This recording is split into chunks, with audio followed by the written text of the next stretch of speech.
Hello, I'm Jerry Scheibach, pastor at the Lighthouse in your Braden, Missouri. Has Obama inadvertently kind of tipped his hand and kind of let us in on what is the margin of voter fraud that's going on in America today?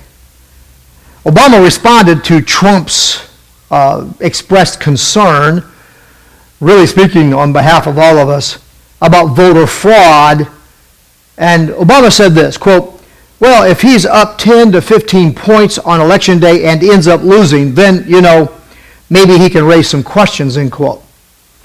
Of course, Obama is the one who assured us that there's no corruption in the IRS. No, nothing there to see. And that his administration would be the most transparent ever in all history. Folks, polls are susceptible to rigging like elections are.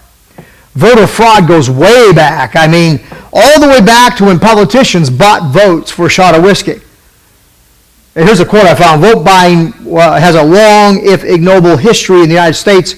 The practice transformed the election campaigns into contests between the candidates to provide the most whiskey to eligible voters, and that from a professor of law at Loyola Law School named Richard Hasen.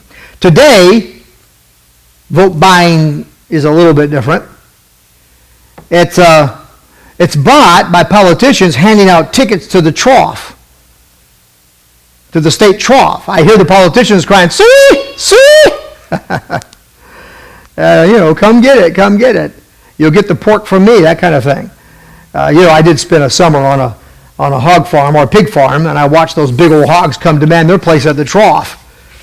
Generally, however, voter fraud in America has been only effective in influencing local elections where that's going on, and like with the mob bosses in Chicago, that kind of thing, or in some union-controlled local community where you get the, hey, you're going to vote for my guy if you know what's good for you kind of thing.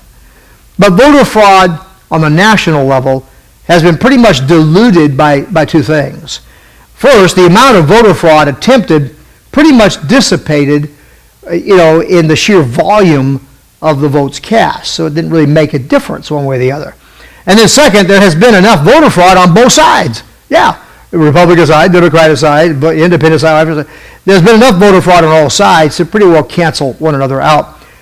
However, over the years, there has been a slow transformation taking place in our culture and our politics.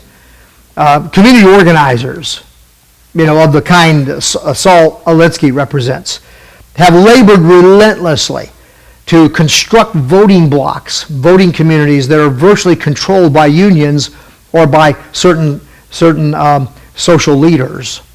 Today, entire demographics are presumed to be owned by a certain political party.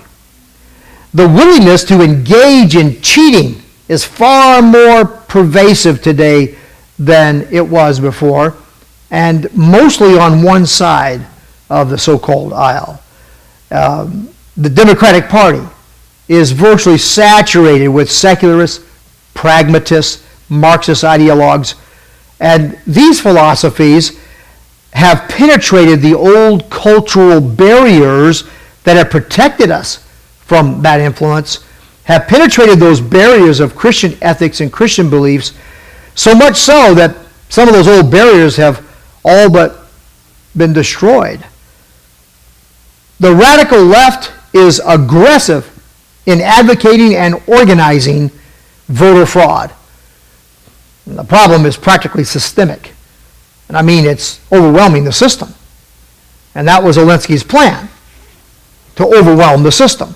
Today, every effort to bring attention to the problem is hammered down immediately, ridiculed, scoffed, mocked, and just set aside. And any laws that are proposed that would actually do something about this are attacked viciously and aggressively and vigorously. I mean, we can't even get reasonable common sense laws passed to protect the integrity of the ballot, like simple, sensible laws. Voter ID, for example. I mean, you need an ID for so many. You need an ID to buy a gun, but you don't need an ID to vote. And who opposes these laws? Well, it's always the left, isn't it? And it's tied to the broader problem of our porous borders with illegals, we know in some cases, participating in our elections illegally. Who's surprised? I've been warning about this for several years. The nation is polarized between right and left ideologies, almost at a 50-50 breaking point. And so now, you know what that means? That means that voter fraud can make the difference in our national elections. So, Obama's statement probably was a sarcastic way to dismiss Trump's expressed concerns about voter fraud. Or was it?